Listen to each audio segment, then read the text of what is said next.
शंकर का कैलाश हमारे सिर का ताज हुआ है। इसी जमीन का कोई परिंदा गुरु का बाज हुआ है।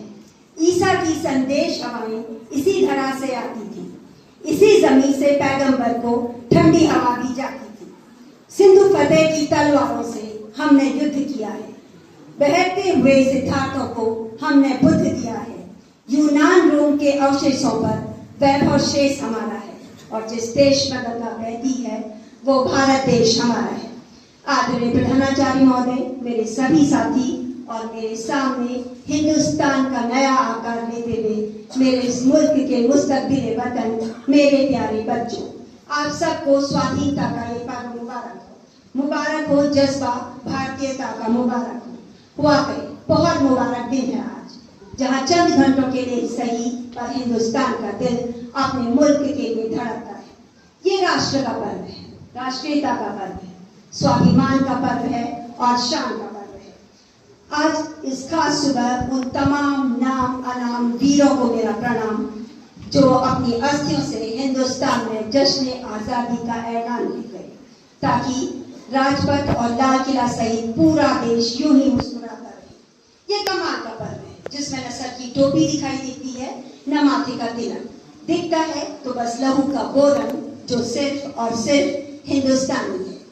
आज वही दिन है जिसे देखने के लिए कुर्बानियों के लहू से, अमन की उम्मीद से और खुशहाली के सपनों से तिरंगे में रंग भरे हुए। लिहाजा एक सलाम उन वीरों के नाम जिन्होंने हमारे आज के लिए अपना कल फना कर दिया हंसते हंसते, और उसी इतिहास की बुलंदी पर हिंदुस्तान का इतिहास खड़ा है और हिंदुस्तान का लोकतंत्र भी। 15 अगस्त 1947 के बाद वही परंपरा, वही जोश, वही देशभक्ति की अविरल धारा, और इस अविरल धारा का साक्षी ये पूरा हिंदुस्तान। हिंदुस्तान की तब्दील का फैसला हर 15 अगस्त को प्रधानमंत्री मोदी और उससे पहले जवाहरलाल नेहरू से लेकर प्रधानमंत्री मोदी तक आज वंदे मातरम की गूंज के साथ अविरल चला आ रहा है। दरअसल लाल किले से तिरंगे की बुलंदी व लाल दीवारों ने हिंदुस्तान के हर सियासी ढंग को बेहद करीब से देखा। करीब से ही नहीं देखा बल्कि हिंदुस्तान की उन लाल दीवारों ने वीरों को इस देश के लिए बलिदान होते भी देखा है।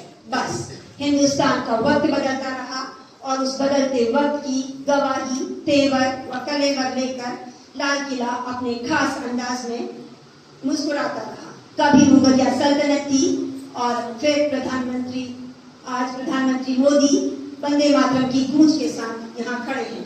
अगले 2 मिनटों में मैं आपको 8 दशक पीछे लिए चलती हूँ। कोशिश कीजिएगा उस पल को महसूस करने की जब भारत आजाद हुआ होगा, जब सदियों बाद भारतीयों ने आजादी की खुली हवा में सांस ली होगी और भारत का तिरंगा आसमान में लहराया होगा। मैं उनको शब्द चढ़ाती हूँ, हिंद जिनकी जान था, नाम हिंदुस्तानी जिनका, मजहब हिंदुस्तान था, रक्त से रंगते थे धरती को अरियों की ललकार पर। जय हिंद का नारा सदा लिखा था जेलों की दीवार पर, और बदन पे बंधी थी बेड़ियां, दिल मगर आजाद था, और रक्त के अंतिम कतरे में भी भारत जिंदाबाद था।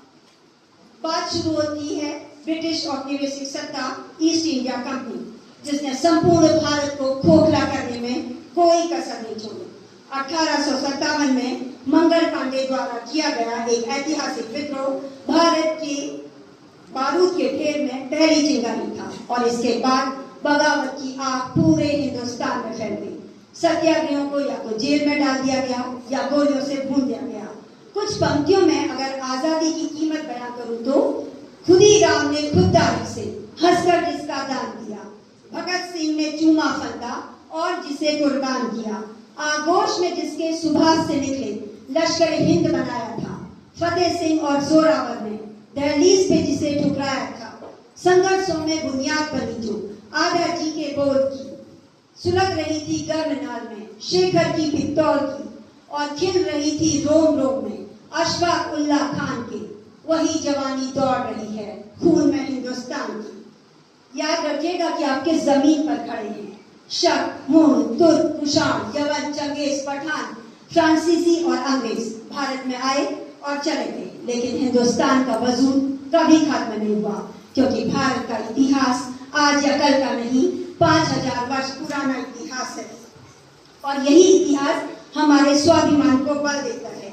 वेद लिखे, पुराण लिखे, शांति का पैगाम लिखा है।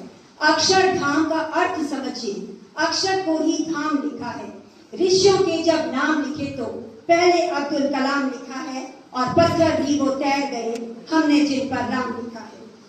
15 अगस्त महज एक तारीख नहीं, आजादी की वो इबारत है जिसे देशभक्तों ने अपने खून से लिखा है।